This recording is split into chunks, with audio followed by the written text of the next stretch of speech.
Welcome back, GRD132, to part 2 of our ex5, where we're recreating the Smuttynose Brown Dog Ale logo, and we're starting to work with the slab-serif typefaces first. And remember that the video from this point on is from spring 21, so any references to ex7 is really going to be ex5 for this semester.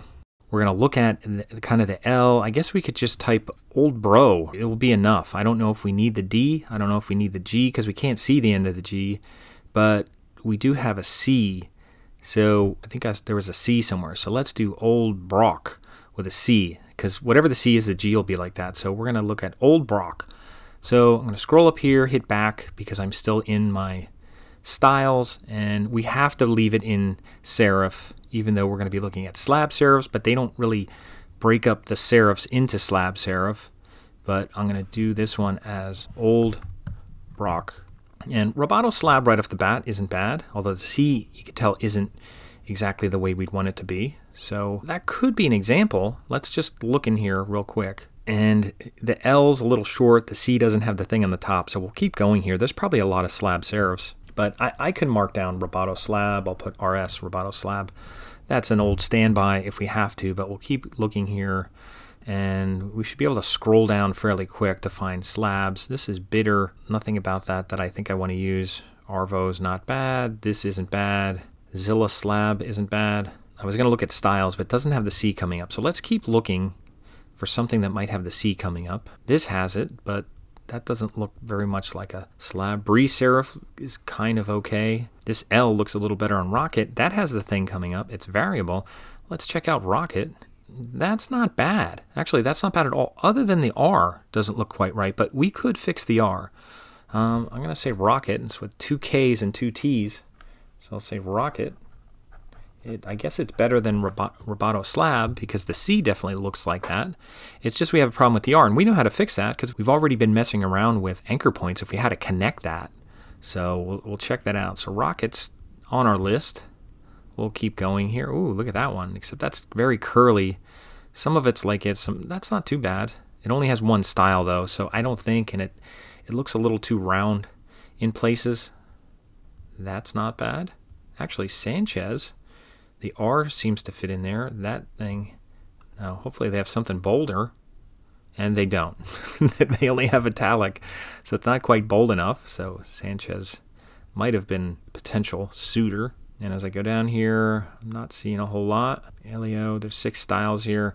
I don't know about that one. Possible, but the L doesn't really have it. The C doesn't really have the thing we're looking for, so I'm going to say no on Elio and keep going here. I don't know if it has a bold here. And it doesn't have a bold. And you might say, why wouldn't it have a bold?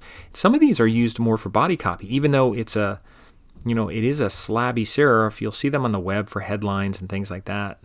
Not seeing anything that's jumping out, at least better than ones we've had already. I like Angular. I'm just taking note of that if we ever needed one with rough edges on it. Podkova, I don't know if that doesn't look any better than any other ones we looked at. Slab-serif, this isn't bad. Hepta, if we had something really bold, and well, that's a weird looking C. I mean, we'd have to fix the C, but the R looks pretty good, and the O looks pretty good, and the L's not bad. We might go with Hepta. We'd have to fix the R on the other one. We'd have to fix the C here, and that wouldn't be that hard to fix. We just have to fill in. So Hepta might work. I think our scroll bar is going down to the bottom here, so hopefully we find an exact match, but I don't think we will. Because they're going to use traditional fonts. They're not designing their fonts out of Google fonts. This one isn't bad. There's 5 styles. Oh, that has that round end. I don't think that's going to work. That doesn't look as squarish enough. And that's it. That's our list. So I had rubato slab, Hepta, and Rocket. So let's see how that works. I'm going to take my text tool and type old brown. I'll just go with that first. We'll start with old brown. And we were looking at rubato slab, and we're going to have to go bolder. So let's go with bold and see how that looks. Maybe as bold as we can do. Let's try heavy. And because this is brownish, I'm going to take it out of red this time and maybe just put it in blue, see how that goes, or maybe a lighter blue, see how that looks. And then I'm going to put on auto scale font, kind of scale it up so it's as high as the other one. Now I'm not going to be worried about squashing it yet. I don't want to squash it yet until we find the right font. But we'll kind of see how this looks. That's not bad based on the R. Now we could, once we squash it, might help a little bit. You know, we might have to, you know, if you just did something like that, we're not bad. This isn't too bad. While we're here, that matches pretty well. That's as heavy as we can go. Let's try out the Rocket one, R-O-K-K, and see how that looks. Now this will look a little different, and they have a heavy here as well. They have an extra bold. Now I'm going to make it extra bold and then go. I should have made a copy of the other one so we could compare, but I didn't. This is matching pretty well. I think I'm going to go with heavy. I think it looks better heavy. And yeah, the L definitely matches. The D seems to match. It's just the R. And I'm going to stop here.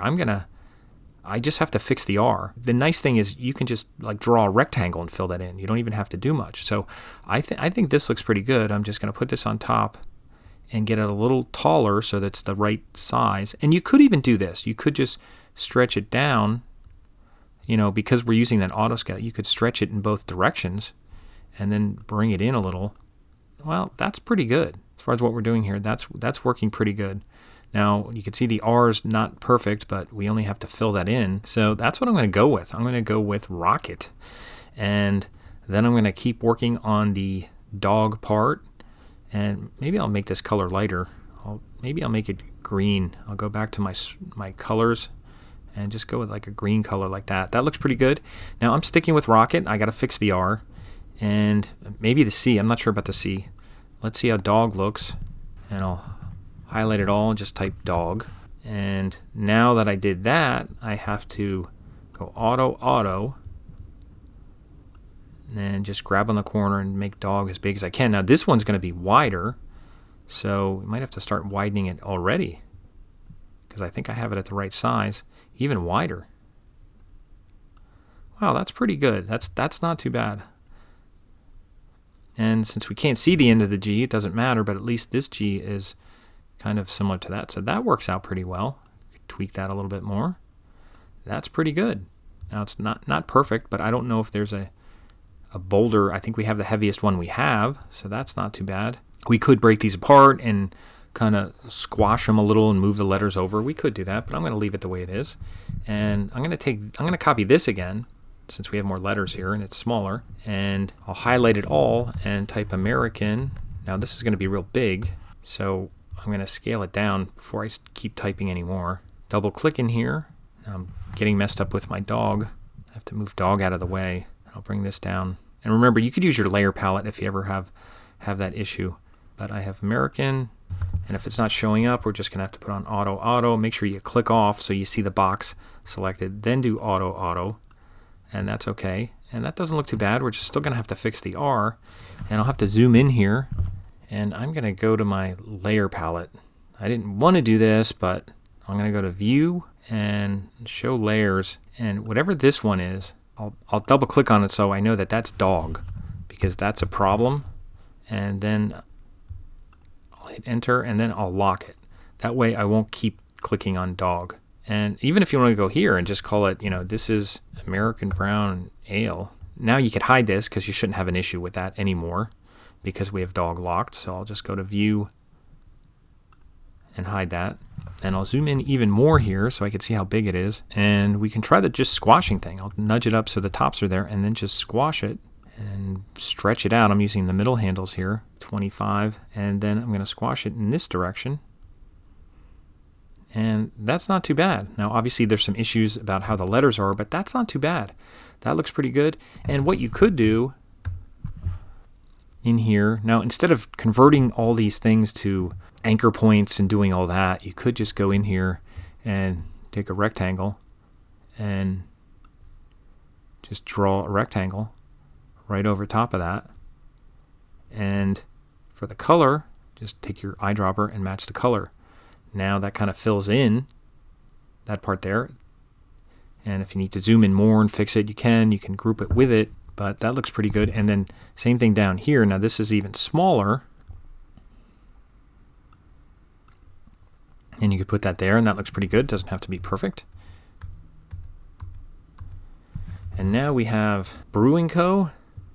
I'll make that green, even though that's not going to be green. We have this and we have that. It looks pretty good. So the last part is going to be our Smuttynose. Now, if you want, you can drag through all of these and group them, and even the dog. Maybe it'd be easier to now ungroup the dog, or maybe just make sure the other ones are on top. So actually, what I'm going to do before I take a break here is make sure the dog is unlocked. It's no longer locked. And I'll put dog at the bottom if I can. That way when we grab things, we should be able to grab ones on top of that. And I have rectangles on the top, so that's good. So I'm going to highlight through all these for now and group them. I'll use this group tool here, or you could do Command G or Control G if you're on Windows. That's all grouped right now. And remember, you could get in there by clicking once and once again. Obviously, we're going to have to change all the colors. You can't change text and shapes the same color at the same time. So what we can do is stop part 6 right here. And for part 7, we'll kind of wrap this all up with the Smuttynose script. So I'll go through doing that, but you can certainly do as much as you can on your own without watching me do this. But since I went this far, I'm going to wrap it up on part 7. So we'll do the script font on part 7, and we'll kind of color it and make it look a little bit nicer so it looks like the label that we have here. We don't have to worry about anything else since we're just focusing on typography right now, and we'll wrap things up with part 3.